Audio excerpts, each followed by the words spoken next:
جربتي تعملي الطحينة في البيت؟ بجد يا جماعة فعلا سهلة قوي ومكوناتها كلها جميلة وحلوة جدا جدا. جربيها بجد، بتعمل كمية كويسة واوفر بكتير بكتير ما بتشتريها. تمام. تجيبي سمسم، دي كوباية سمسم. كمان كوباية الا ربع دقيق، كوباية سمسم مليانة وكوباية الا ربع دقيق. هنحمصهم شوية كده على النار، يا دوب بس هنطلع منهم الرطوبة. السمسم متحمص كويس، يا دوب بس كده هحمص برضو الدقيق تحميصة خفيفة خالص كده بس وخلاص. هجيب بقى المطحنه بتاعتي بتاعت الخلاط وهطحنهم كويس جدا انعمهم. تمام. اهم حاجه الخطوه دي انك تطحنيهم كويس وتنعميهم كويس عشان الطحينه بتاعتك تبقى ناعمه وحلوه وتتعامل معاكي كويس قوي قوي لما تحطيها في الخلاط. بس هطحنهم كويس جدا جدا اهم حاجه. زي ما قلت لك طبعا احنا بنشتري يا جماعه كيس الطحينه بكام او بنشتري الطحينه بكام.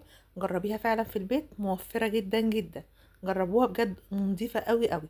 وممكن كمان تحطي معاها سوداني لو حابه، بس انا بحبها بالسمسم بيبقى طعمها احلى ونكهتها حلوه كده وريحتها حلوه جدا جدا. تفكرني بالطحينه بتاعت زمان، ريحتها حلوه قوي قوي. بس هتطحن بالشكل اللي انتوا شايفينه ده كده. هجيب بقى درق الخلاط وهنزل المكونات دي كلها وهنزل بكوبايه الا ربع من الزيت. ماشي.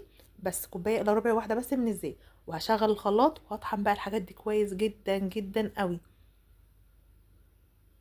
هخليهم يتخلطوا مع بعض كويس جدا. وهتشوفي بقى منظر الطحينه ولونها وجمالها. شايفه الجمال؟ شايفه لونها؟ حلوه جدا جدا.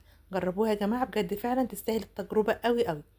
كمان بقى هعمل معاكم سلطة الطحينة حلوة كمان برضو جدا جدا، وهتطلع معاكم قوامها هايل.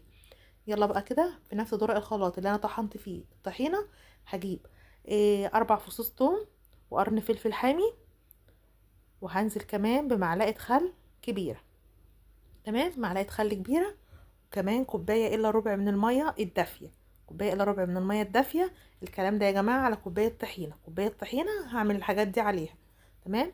كوباية الا ربع من المية الدافية ومعلقة خل كبيرة وقرن فلفل و4 فصوص توم. وظبطي الملح بتاعك بقى. وهضرب بقى في الخلاط لحد ما انعمهم كده معايا. اتفرجي بقى على القوام والجمال، حاجة كده بجد فعلا تستاهل التجربة. شايفة قوامها؟ حلوة جدا جدا. جربيها بجد، تستاهل جدا انك تجربيها. بس خلاص بقى كده ظبطت الملح بتاعي. وهضربها كمان ضربة برضو كمان انعمها كده.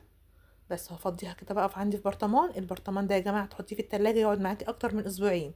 ماشي. وانتي كمان ممكن يعني في التلاجة يقعد معاكي اسبوعين، وبره التلاجة ممكن يقعد معاكي 3 او 4 ايام. بس وهتقدميها بقى كده مع السلطات بتاعتك.